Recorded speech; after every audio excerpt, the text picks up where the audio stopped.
प्रभु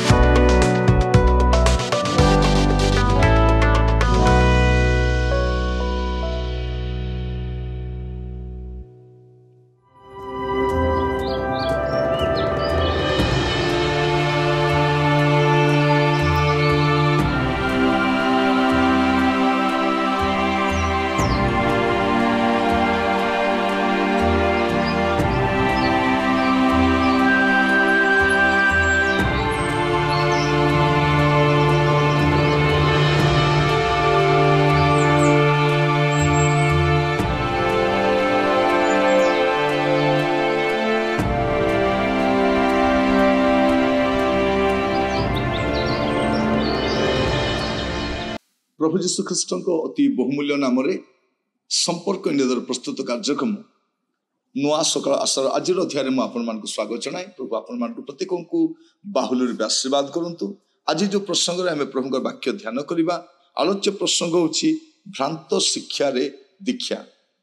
भ्रांत शिक्षा दीक्षा अनेक लोक को देखिए से माने भ्रांत शिक्षा को बारी पारती ना और भ्रांत शिक्षा प्रभु को दास बोलाउथिबा लोक मान को ठारो ही आसी थाए। से माने कोमलमती विश्वासी मान को फांदरे पकई दियंती। से जानी भी पारती नहीं प्रभु को दास दास जानी जानी से ग्रहण कर नियंती एवं परवर्ती समय से संवर्धना करती, आतिथ्य करती, मर्यादा करती एवं से बशवर्ती रही जाती आ बाहरी आसी पारती नहीं। तो आज शिक्षा हूँ भ्रांत शिक्षा दीक्षा। द्वितीय जहन तार 9 पदरु 11 पद ये गोटे अध्याय अच्छी। द्वितीय जहन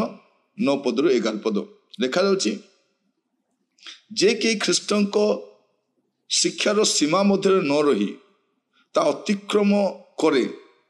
से ईश्वर को पाई नहीं।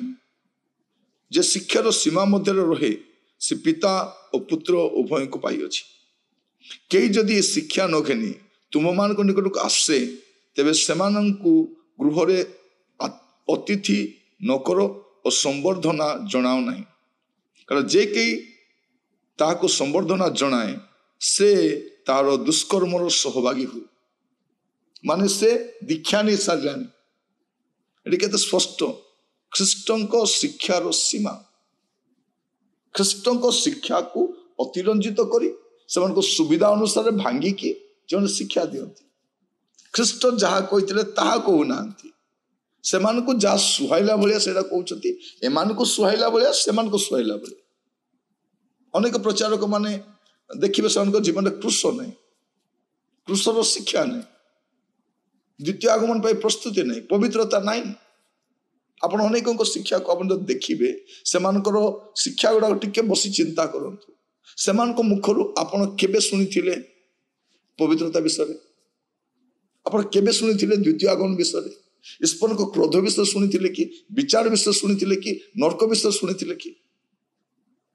कौन शुणी जीविका लोक मैंने से ग्रहण कर सारे से दीक्षित हो सारे। तो भ्रांत शिक्षा दीक्षा नहीं माने से ग्रहण करती, संवर्धना करती, आतिथ्य करती, से घर को बारंबार मन आसती एम कति जहाँ चली थाए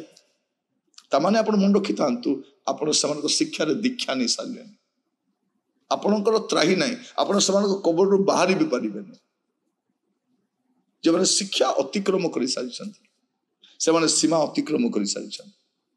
आ तो विनष्ट हे एम को धरिकी विनष्ट हे। अनेक कहती कौन करवा आज्ञा घर को आसुंच ग्रहण करने बाध्य प्रभु को दास सी किए कहला प्रभु को दास समस्ते बाइबल धरी बुलवा लोक प्रभु को दास नुहति जीविका पारे चरित्र भल न थी पारे से जीवन भल न थी पारे। आप मन रखी था से तो विनष्ट हे आपण को धरी विनष्ट हे। अनेक सरल बापा माँ माने ए प्रकार भ्रांत लोक मान को घरे प्रश्रय देकर से घरे गोटे विपत्ति को डाकी आनी परवर्ती समय कौन हम आम जानू ना। सावधान सावधान आपण प्रत्येक को प्रश्रय दिंतु ना। अनेक को देखिए अनेक बाहाना वाक्य देवा बाहाना प्रार्थना करने बाहाना बारंबार से जीवासवा करती आप सावधान रुहतु। गुप्त चिंताधारा आप जानते ना से उद्देश्य आप जानते ना आप संवर्धना करतु नहीं बोलने शिखत मोर प्रिय भाई भौणी मैंने जदि आप नहीं कही पार आपण घर विनष्ट होबार आरंभ कला मन रखी था गोटे गछ हठात पड़े ना उईटा भितर ही खाइबा आरंभ करे आ धीरे धीरे से उई गुड़ाक ए शिक्षा गुड़ाक भ्रांत शिक्षा गुड़ाक आपण आत्मिक जीवन को धीरे धीरे फंपा करदेव आपण आत्मिक जीवन को शिथिल करदेव आपण जीवन ए प्रकार एक विपर्याय आसो जे आप विवेचना भी करें तेणु वाक्यर सीमार बाहर को जातु ना जो सीमार बाहर जाऊँ गतिविधि से कथबार्ता जदि से उच्चारण आचरण मध्य आप भिन्नता देखुं आप ग्रहण करतु जदि ग्रहण कर बशवर्ती हेले आप दीक्षा नहीं सारे सावधान प्रिय भाई भौणी मैंने सचेतन हूँ लिखा जाऊँगी कौन से संवर्धना जनातु ना जदि संवर्धना जनाऊँ दुष्कर्म सहभागी होती से भूल कर मंद तो आप जानते प्रश्रय दौरान अनेक प्रश्रय देवा द्वारा से मुंड टिकी बुलूं प्रिय भाई भौणी मैंने साप फणा टिके बोल जो छाड़ी दू जदि मुंड को छेची दि जाए पर से आहरी किसी कम कर आम कौन कर प्रश्रय दौचु पाप को प्रश्रय दौचु मंदता को प्रश्रय दौचु असुचि कार्य को प्रश्रय दौचु हाँ प्रभु तांको विचार करेंगे तांको विचार पर करेंगे आपण को विचार करेंगे कारण आप सहभागी होती प्रिय भाई भौणी मैंने आम देश में एत भंड बाबा मैंने बाहरी न था जदि लोक मैंने गुणगान कर बुली न था जे जे कर बुलूं पापर दुष्कर्म सहभागी होती ख्रीस्टियान संप्रदाय भी से आप देखिए अनेक स्टेज रे अनेक पुलपिट रे अनेक सभा समिति रे ए भंड मान को आप देखिए विश्वास सब जानी किंतु किसी भक्त से कौन कर बहुत आदर सम्मान सहित ग्रहण कर ग्रहण करूँ सावधान हूँ आप भ्रांत शिक्षार दीक्षा नियंतु